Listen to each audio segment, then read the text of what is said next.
Coach, the tone of this game, you guys got a lot of people involved and did a lot of good things today. Yeah, it was the most unselfish I feel like we played all year long. I mean, that ball was moving around. We got hot from the outside. I mean, it was one of those nights where everything's falling. But we also won it on the boards. That was the biggest thing. I was glad to see our guys respond.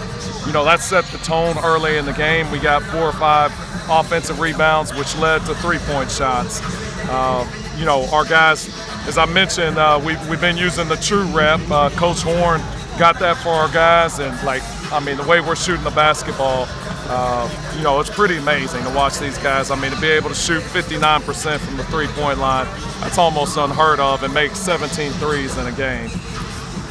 Yet, my challenge was to describe this. I mean, they were shooting and making some threes themselves. That this was not a finesse game necessarily, Coach. The physical aspect of it, virtually all of it, came from Troy's side. Yeah, we dominated the glass. You know, I think they caught us a little bit up at the last 4 or 5 minutes of the game, but through the majority of the game, we dominated. I know at halftime, I think they had 2 offensive rebounds, 6 for the game. That's the best job we've done all year long.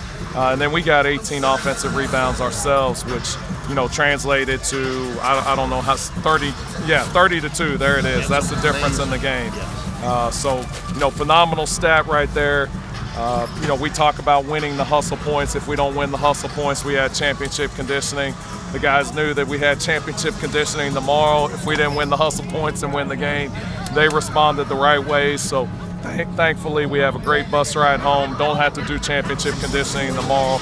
It's hard to do. To win on the road, it's hard at any level.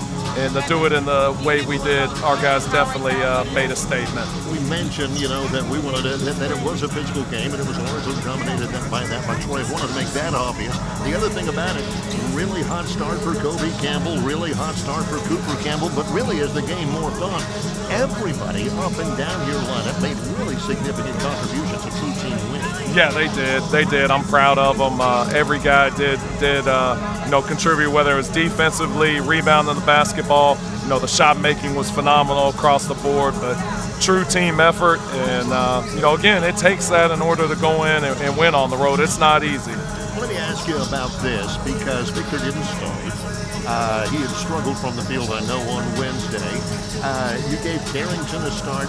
He really, I thought, played well, and I thought it was good for Victor as well. Yeah, he responded the right way. So Victor's, you know, arguably you can make a case he's our most talented guy on the team. He knows exactly the reason. He'll be back in the starting lineup. You know, Carrington's unbelievable player too. He's been probably our best all-around defender throughout the year. Carrington's just one of those guys that whatever his role is, he's ready to do it. Vic is, you know, can be a great defender when he wants to. He can be a great rebounder. You know, he did a good job on the boards today. In fact, I think one of those offensive rebounds led to a basket. But we need him, and we need him playing his best. For us to win the league, we're going to need Victor Valdez playing his best basketball. Well, let's extend that point, Coach. You always, every time you get a chance, you always sing the praises of the guys who do the grunt work, the Javen Culvers, the Emmanuel Clark, the How about Evan that Griffins. pass by Javen? Holy smokes. It was beautiful. And I thought, you know, you talk about a happy bus ride home. If Hikaru had been able to hit that three, man, it would have been. I'm telling you, we may have floated home. Yeah, we would have floated home. That was the only drawback from this game. I wanted him to get a bucket. You know, he got fouled. It was the 6th foul, so he didn't get a 1-and-1. But you know, he grabbed a rebound, got his first stat. You know, so he's in the stat books. It's official. And, you know, he's a big part of what we do. He contributes every day. He's on the scout team. A fun kid to be around, and sooner or later he will get that first basket. And he and everybody else who was playing down the stretch, it was striking to me. You had all of your starters, all of your rotation. They were rooting just as hard for them as they were for each other when they were playing. They were. I think our starters and the guys that are in the rotation know what those guys mean to us. You know, and honestly, there's not a huge difference. You know, those guys are young. Everybody kind of has to go through it. We've got some older guys in different positions, but those guys are good players.